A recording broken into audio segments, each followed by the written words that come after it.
It's Ladies Talking Love, Season 3, Episode 26, Navigating the Changing Seasons of Sex.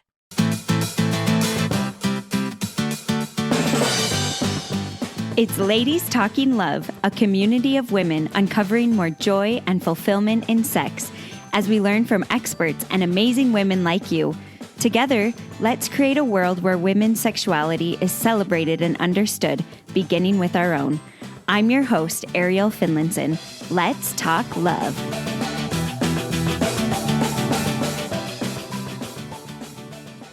Sex used to seem like this unchanging part of my relationship, where what happened when we were newly married would be similar throughout our lifespan. I didn't realize all of the changing seasons of sex that would happen throughout our lifetime. And also that the way we interact in sex can become even better and more fulfilling. There's so much that can change. And I'm really excited to get to dive into this topic today a little more. There's the seasons of sex when you're pregnant and you feel awful, or the seasons of sex when you have little kids or teenagers or young adults around. There are so many different seasons that we go through. Maybe if you have a new health challenge, there's so many things that can happen that affect how we can show up and interact in sex, and how much time and priority we need to put into our sexual relationship, because we don't always have hours on end that we can have sex whenever we want. Sometimes we have to get really creative with the time, with our jobs, our kids, and all the things happening in our life. I'm excited to have Tammy Hill on to talk about how to navigate these changing seasons. Tammy Hill is a mother, stepmother, grandmother, marriage and family therapist, and a professor in the School of Family Life at Brigham Young University. As a professor, she enjoys teaching hundreds of students each semester about marriage preparation, marriage enhancement, and healthy sexuality in marriage. She also has a private therapy practice where she works extensively with couples striving for sexual wholeness in marriage. No matter what season of life you're in, it's always fantastic to have something that you feel beautiful in. And that's one reason I love Mentionables lingerie. They have so many different sizes and styles. They're classy and beautiful, and a way to bring in something new that helps you feel good in your body. Of course, we want to do the work to feel good in our body without lingerie, but lingerie can be a great way to add in some newness and something that can bring a little bit more spark and fun, because it's different and a little more vulnerable than perhaps how you usually interact in sex. So whatever the occasion, whatever your stage of life, go to mentionables.com and use my code TALKINGLOVE to get 10% off your purchase. But without further ado, let's talk love.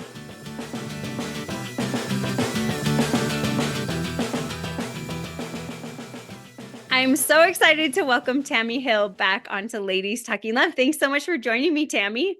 Thank you, Ariel. It's fun to be back. I'm really excited to have you on to talk about this topic. We're going to be talking about sex throughout the lifespan. And I think this can be so helpful to recognize what stage you're in yourself, but then also to know what's coming, or maybe the things you've overcome. And your experience is just so unique. And so I'm so grateful to have you on, your own life experience, and also the people you've worked with in therapy. And so I'm just so excited to talk with you. Can you start off by just giving us an idea of what some of the different seasons of our sex life can look like? You bet. And I have to tell you, when I taught sexuality at BYU, nobody wanted to hear about old people having sex. So I'm glad that you're excited about it, because old people still do have sex. That's right. And you've got more time for it, right? We do, if our bodies work. Basically, early transition to being sexual in marriage, all through the childbearing years, with pregnancy, postpartum, having young children, babies that you're trying to navigate a romantic relationship around, school-age children, teenagers. I know that you mentioned that you wanted me to talk about a season of loss. You're single again and not sexual. And then moving into the autumn, I say we're in the autumn of our lives, because we're not so old and yet we're not winter yet. But empty nesting and what it's like now. And to me, that's kind of how I see it as far as relationally the sexual life cycle. Yeah. And I know you have had the loss of a spouse, and I'm sure you've had other losses I don't know about yet. But I would love for you to talk about too, as we kind of dive into some of these seasons, about loss that happens, whether that be like sickness in a spouse or in a child or in yourself, and maybe losing parents, things that are really heavy for a relationship, but also how sex can be healing in that in your relationship. So let's go back to talking about those seasons. And can you talk about maybe some of the struggles that come up in each season?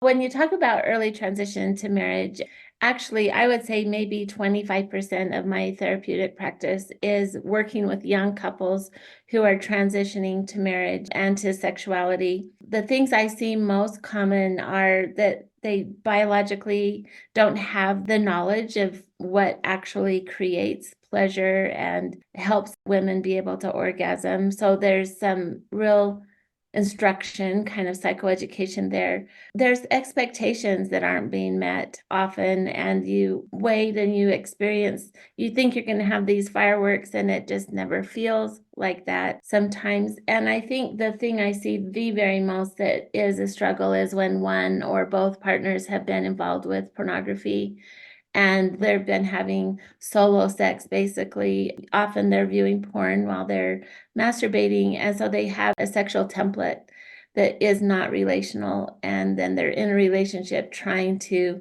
navigate how to help the relationship help them have those sexual experiences that are fulfilling, and that can be a struggle too. Yeah. What are some of the things that you found help them work through those struggles for that season?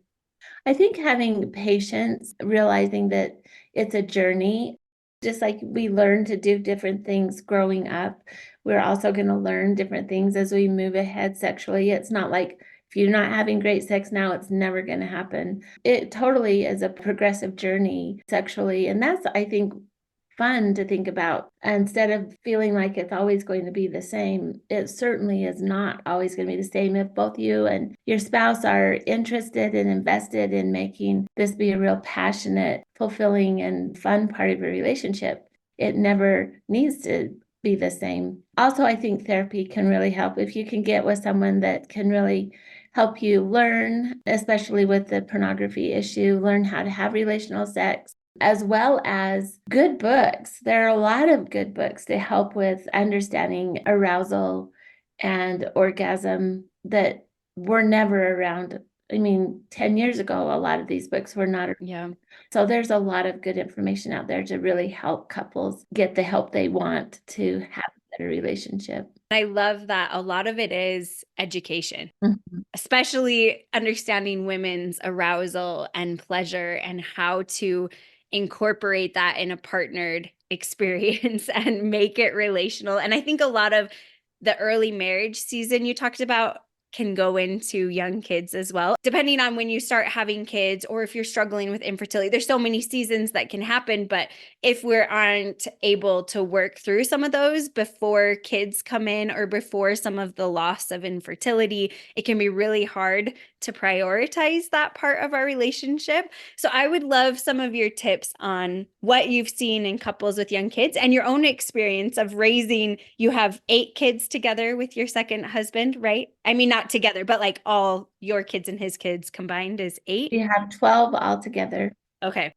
12 So so you've got a lot of experience of having children around. I would love your insight in what are some of the struggles that come up during the young kid phase or infertility as well. I went through 13 years of infertility treatment with my late husband, Mark. We had our oldest son, and then we didn't have another child for 13 years. Wow. So it was a long journey of, and a lot of loss. Sex became more about the baby than it was about having a good time together. And it became routine and a lot of times mechanical. It could Yeah. become that way. Sometimes it was good to just go off of fertility for a little bit and kind of get back to normal as much as we could. and not feel guilty when you have to have a season, because fertility is so hard. First, it's so hard on your Mhm. body, but it also can be really straining on a marriage, and your intimate life is so scheduled. Fertility treatments are very different now than they were 40 years ago when I was trying to have children, but we were very scheduled in when we could and when we shouldn't make love, and it gets grueling. I remember often just praying while we're having sex, please make this one work. Please make this one work. Mm. And then month after month, and it hasn't ever worked. There were times we needed to get off infertility to kind of be ourselves without Yeah. the pressure anymore. And I can remember my mother saying one time, well, what happens if you go off and this would be the month that you actually conceived? Mm. And I know she was well intentioned. Of course, Yeah. my mom, but you don't need to feel guilty if you need to cycle off and have some time to kind of replenish and get back to normal for a minute. What helped you in the seasons of taking a break from infertility? What helped you reconnect? And were there things that helped you when you were on a strict schedule make sex still connecting? As far as making it connecting, where when we were using fertility, I actually did a podcast on this not long ago with Jenica Parcella. It was all about sex during infertility treatments. One of the things that we did is we would make sure that we would only have sex in the bedroom. We would make it be a place where it could be just this aspect of the relationship. Like we Mhm. wouldn't go in and watch TV there. We'd make that something a little more special somewhere else in the house. Or I think one of the things that really helped when we would cycle off is that we would really try to make it be a playful time. We'd really go back to like dating each other Mm. again and having this romantic space. We were in college, both of us, through some of that time, and so didn't have a ton of money, but we would try to make it still special and anticipate the time that we'd get together, create some type of anticipation, looking forward to being together sexually. That would often help it be very different than the times when it needed to be more structured and on Yeah. a time frame. Did you find anything to help with the structure of infertility that helped you stay connected, or was a lot of it just knowing when you needed to take a break to reconnect? I feel like I would get to a place where I get so discouraged and depressed that I just had to. I mean, this was for 13 years of my That's life. so long, yeah. There'd be times that I was just like, I can't do it anymore. This is getting to be all I think about. And we still had a little boy that was growing up, and we adopted during those 13 years. And so there were other things going on. But definitely there'd be times when it was mostly me just getting to a place emotionally where I couldn't keep doing this. I Yeah. kept doing it to my body, and I couldn't keep doing it to my mental health. Yeah. Then when I would get to that place, would cycle off for a while. And then when I'd start feeling like, I think I can do this again, we would cycle back on. And I bet there was guilt and feelings of guilt. What would you tell women going through this to help them work through the guilt? I don't know that in those days, I did very well with working through the Yeah. guilt. I think overall, I believe we have so much for women in particular, just healthier mental health that's available to you that wasn't available back in those prehistoric days. I just went around feeling like I was a bad woman all the time Yeah. and tried to pray to get relief or do things I really loved and not think about it. But like I Mhm. hadn't learned how to, one thing that can really help those who are experiencing infertility is to try to put the infertility in I call it to capsulate it, to put that part in something and put it away. This is all figuratively, but put it away and then live your life. And when you're start thinking about those types of worries and guilt or whatever again, make sure you have time to get this box out or whatever to come and pull through it and look at all that you're feeling, the guilt or whatever it is you're experiencing. It containing the grieving and the loss is so helpful, because I wouldn't let my mind go if I were doing it again. I have learned about containment for those who are doing it.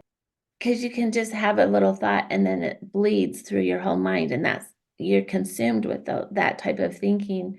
And so I wouldn't allow myself to think about this until I had time to really get out this box, so to speak, and think about it. Yeah. And containing that, I think, can really help you stay more in the moment and feel focused. And it just brings a lot more energy and happiness. Thank you. I'm glad we dug into that because it's such a common struggle, but it isn't talked about enough. And I'll make sure and link that episode you mentioned as well, that you did on infertility. But then let's talk a little bit about the young kids season, because just like the struggles we've talked about, that everything has unique challenges. What are some of the struggles you see with couples who have younger kids? And then, of course, what would you recommend for them? Oh my gosh, they're exhausted. I feel you. I feel you. I know the exhaustion of having these little ones. A lot of times you're in school, a lot of times you're establishing careers, and there's just financial stress that you're as you try to prepare to purchase a home. There's just so much on these young couples with young children that it can be something that becomes not important anymore. All of these other things sometimes can be prioritized, and understandably so. And yet when couples aren't having sex, the research shows they're typically not happy in their marriages. Yeah. It's an important part of your marriage to make time for this energy. So I don't know if you're aware of this, Ariel, but last fall it just seemed like the people I was interacting with as a teacher, people that I was interacting with, therapy, even my own children, who many of them are in this stage of life right now. It's just they're not interested. They're too tired. They'd rather sleep than make love. Mm. So I started this little club. I call it the Touch, Love, and Connect Club. And we have a once a month meeting where we talk about different things that in regards to their sexual relationships. And then I send out an email every week to give them little interventions or ideas of how to get a little creative with whatever the topic was. This last month has been all on oral sex and how to incorporate this in your marriage a little better. This month, we're talking about desire discrepancies, when you really have those differences of desire, and how to interventions on how to really process and get better at having those conversations when you're not in the mood. So I've kept it $10 a month. I kept it cheap because I want people to come and get help. That might be something that you could do if you're in that, like, you're too exhausted and too tired for sex. I think there's also, during this stage, a lot of times people are having multiple children. And so there's that stage of being pregnant and sex where a lot of women are really sick during some, and that You're making me feel sick right now just talking about it. I'm like, oh, oh yes, my I've gosh, been there. that is the last thing on your mind. And when your spouse wants to kiss you and all you can do is throw up, it's just, Yeah.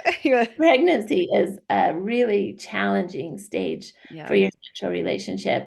I host the Live Your Wife podcast, and I did an episode last season with Carly Palmer Webb on pregnancy and sexuality. That was such a good episode to help people normalize the struggles that Yeah. they have sexually during pregnancy.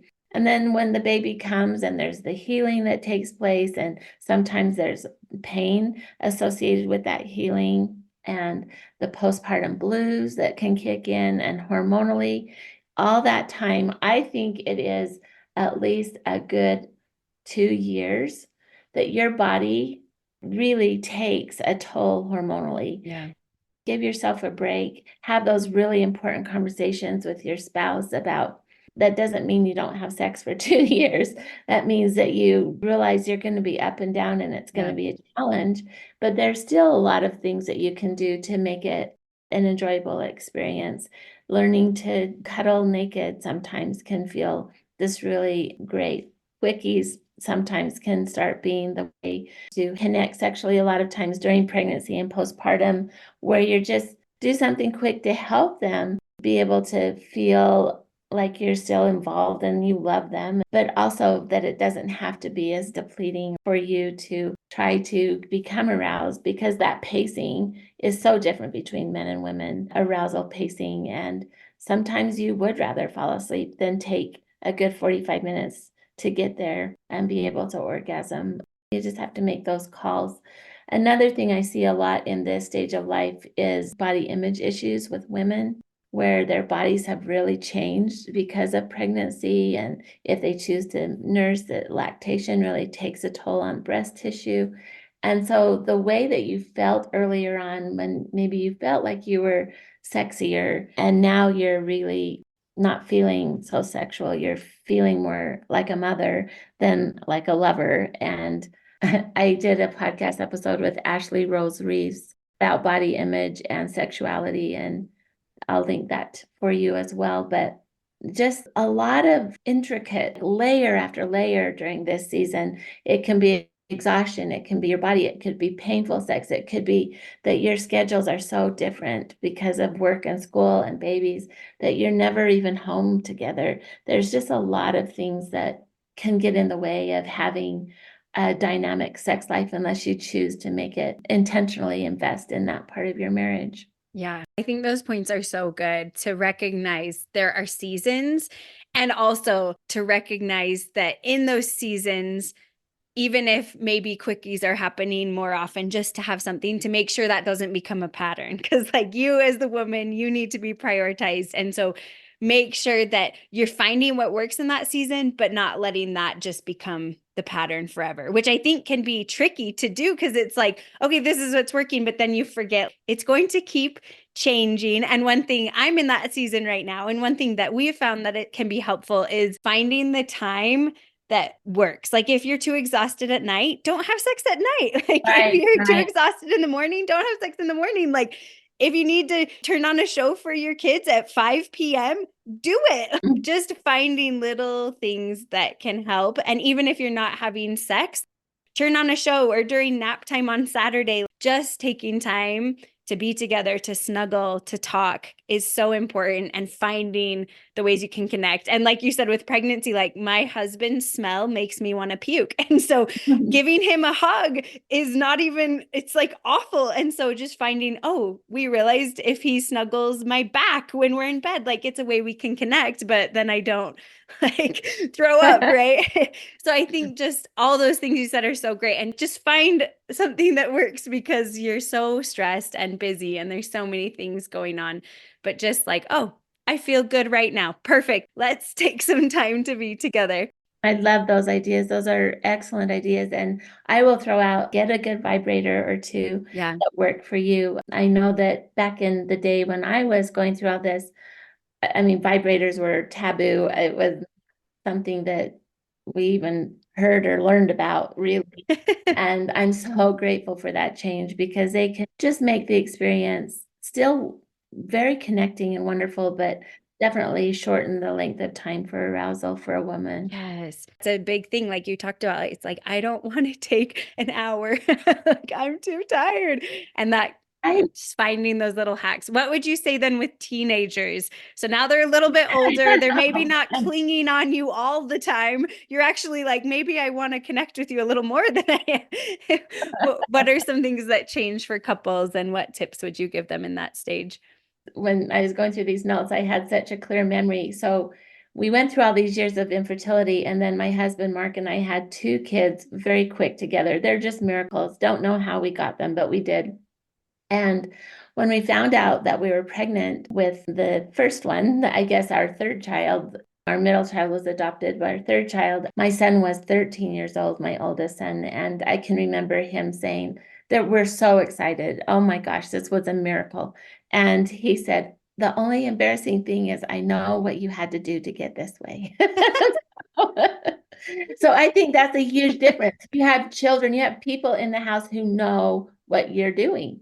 They understand that, oh, that's happening and it's my mom and dad, and that's kind of gross. Am I supposed to think about this? Or that's very different than having little Yeah. children where they don't know. But these older children, they tune in, they know exactly what's going on. And sometimes that can be a little awkward at first, but having those important conversations with them and letting them know this is an important part of marriage, something to look forward to for when you get to share this down the road with your spouse. That's a big difference for me. Also, teenagers and young adults. We've had young adults living with us on and off for years, and they have no curfew. They do whatever they want This whenever is what they. I right. Like they never go to bed when we They never ever go to bed, ever. And it's so exhausting because you just think you've got to try to make it work. And it was so exciting because last year I had a few reels go viral, which was exciting. And the one that did the very best was all about this 20 tips for having sex when you've got older kids in the home. And I think the thing that we found we would do is we would give the kids money, the older children, like take all the kids, go to dinner and go to a movie, just go have fun. And they would be gone for 3 hours and we would have the house to ourselves. We did that regularly, just go have fun together, going to dinner and a movie. Meeting in the shower became a real easy way to connect. And also, I would always say, we're cleaning bathrooms today and we're going to start with ours.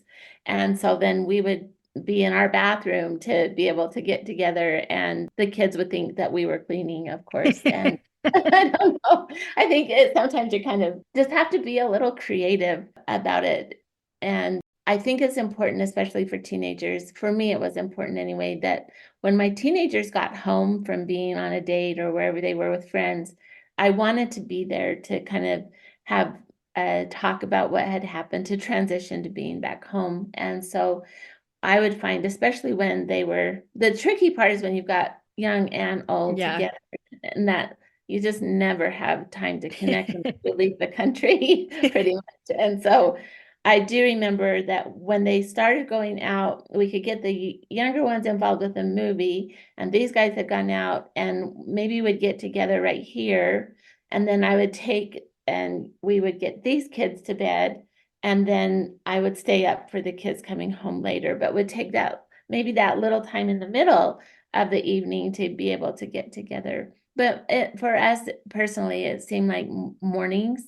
Teenagers also love to sleep in. Yeah. They will sleep late as long as you let them. So a lot of times mornings were really great. And you'll just figure it out in your own family. But those are some of the things that I noticed. And also, I did note that have those getaways. And I always say at least have a 2-night getaway because when you are tired and all of this that you're doing, all this work with parenting and providing for a family, go and the first night just eat whatever the heck you want and sleep because you're exhausted. Give yourself that break. And then when you wake up in the morning, you're rested, you're well fed, and it can be a full day of lots of fun in the bedroom moving into the night. And so I think going away for 2 days as often as you can afford it and often as you feel safe with the kids at home, I would do that as often as you can.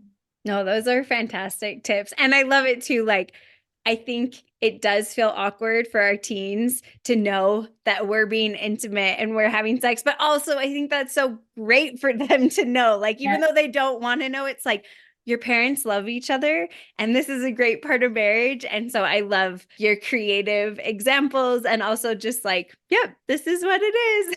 So, so good. Thank you. In our situation, because both of our first spouses passed away and we remarried each other, it's very hard for my children, especially early on, to know that I was Yeah, doing this with a different man, or his children to know that their dad's doing this with a different woman. That loyalty is deep and embedded. So we would really try to be as discreet and sensitive to that as possible. I think it would have been easier if it had been just the parents, right? totally. I'm glad you pointed that out. It was a little tricky. We felt like we had to be a little careful about expressing a lot of affection, especially in the first few years. It was kind of a challenge. Yeah, that's so important to recognize your family's dynamic and to take what you hear here and personalize it because there isn't a one size fits all. And so I'm so glad you brought that up because your situation was definitely different for your kids than someone who's maybe been with the same person and Right. their kids. What would you say then moving into empty nesters? What are some of the struggles and what are some of the tips, especially for people who maybe didn't connect as well when they had children at home? That can be a tricky transition. People who have really been living fairly parallel lives while they had children in the home and now they're empty nesters and they don't intersect sometimes very well. I definitely would start doing activities outside of the bedroom that you both enjoy. Figure out something you love doing together. If it's hiking, pickleball, art, stained glass, start doing some things together as a couple outside of the bedroom that nurtures the friendship. And you start having these conversations outside of the bedroom that then make it so much easier to bring it into the bedroom as well. Empty nesting is a blast. I love the space and freedom and time. We both retired from BYU last year, so it's really opened up a lot more time for both of us. The thing that is different is our bodies work very differently. And to prepare for that, just be as active as possible so that you can enjoy sex as you continue to age.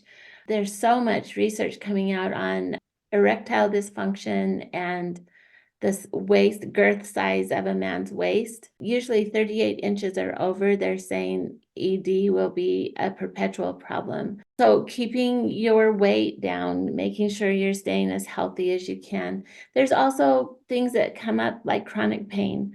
I was in chronic pain for years I needed back surgery and I wanted to postpone it as long as I could. And so for probably a good 4 years, I was fairly much in pain most of the time, trying to manage it with pain meds. But that actually became a blessing for me because it was during that time, because this is what I do for my profession, I started really researching alternative ways to make love that wouldn't cause as much pain for me, Mm. my back situation. And that's when I started learning a lot about tantric sex, not the neo-tantric sex that's all crazy, but the tantric real Hindu practice of slow sex. And I love making love that way. And for me, reading and learning about that, I always give this analogy because it truly was like this. So you have this idea that this is how sex is going to be, and this is how you practice sex in your life. And that's just how it is. And that's all there is. That's kind of where my thinking was. And then with this new introduction, because of the pain I was in to tantric sex and slow sex, it was almost like this whole new part of my house opened up to me. I have this house I know I've cleaned and lived in for 20 years. And then all of a sudden one day I find another door I've never seen before. And it's like this whole new wing of the house I never saw opened up to me. And that's how practicing slow sex has been for me. It really helped with pain. It made making love a totally different experience in many, many ways, much more bonding and emotionally, spiritually connecting. There was still the physical aspect of joy and pleasure, but it was more like when you're building up for an orgasm in this other wing of the house that you're familiar with, you build up and you build up until you orgasm. It's like you're hiking up a mountain and then you get to the view and you share that view together, right? This is more like you're kind of just taking this hike around the lake with wildflowers. It's not like you're building up to some big climax. It's just this long, pleasurable place to share for a while. Mm. And so learn a little bit about slow sex. I do making love retreats that I teach a lot of this that people really enjoy, especially people who are getting a little bit older, maybe in their 50s and 60s. I think that is a huge focus and something I talk about too is let's make it more about the whole experience versus just going towards this goal. And is that accurate kind of what tantric sex is? Totally. It's very circular, not linear at all. It's about being together and having pleasure, still having, you can orgasm. Mhm. That happens, but that's definitely not the goal. Yeah, it's about the whole experience. That's so awesome. And with your experience then with empty nesters, do you still find that you have to prioritize time together, or does it happen more naturally because you're not in a career or you're not doing things like you used to? Interesting question. Started an intervention in my therapy practice about 5 years ago, just trying to help a couple shift and move. And they had such success with it that I said, Jeff, I want to try this in our own relationship. So I'll just tell you what it is. It's alternating pursuing. Mm. And so every week, one of us is pursuing the other. And by that, it means that you're planning the date and you're making sure to let this person know this is when we can go on the date. You calendar together, right? And I've got it all planned. This person pursues touch, sexual touch, and non sexual touch. This person kind of just takes care of all the romantic aspect of the relationship through the week, and the other person just receives. So one's giving and the other's receiving, and then the next week we switch and it alternates. So you're thinking about what your spouse's preferences are as you pursue. And so you're making this just a beautiful week that they're going, they're going to enjoy and you're going to enjoy with them. And then they alternatively have you in mind when they're planning their pursuing. So we've done that for about 5 years now, and it's so fun. It's so fun the weeks I get to pursue because I love planning things. And it's also so fun the times then he's pursuing because I don't think about it. I just know it's all taken care of. So that's kind of been a fun thing. That's such an awesome idea. I've never heard it put like that. I think that's such a beautiful thing because then, especially when you come to desire discrepancies, it can help both sides, the more spontaneous, more responsive, kind of have a chance to bring their desire up or to work on helping their partner bring their desire up. I think that's such a neat idea. You pursue, I call it pursue with your partner in mind Yeah. and just alternate back and forth. That's awesome. Could you talk for just a minute about what you've seen with your clients and maybe in your own experience when losses happen in your life? And this part, I'm not talking about necessarily losing a spouse, but just like maybe you've lost a child or parents or a close friend or sickness, just really hard things. What have you seen? How can couples make sex be a bonding and healing part of their relationship when there are big losses for them? In my own personal life, the biggest loss for me was when my husband died. Yeah. And then I wasn't sexually active with someone until I remarried. And that was a huge loss for me. Yeah. It's such an important part of who I am. It gives me such great energy and happiness. And so managing that was actually really hard. Yeah. Learning to sublimate by doing activities that I loved, learning new things that I'd be able to utilize creative energy doing was helpful. Other types of loss, like for me, like I mentioned with the chronic pain, I lost a lot of the freedom I had in moving. And so I learned something new. So I would say to those of you, look for ways that you can still find happiness and still hold each other in the grief.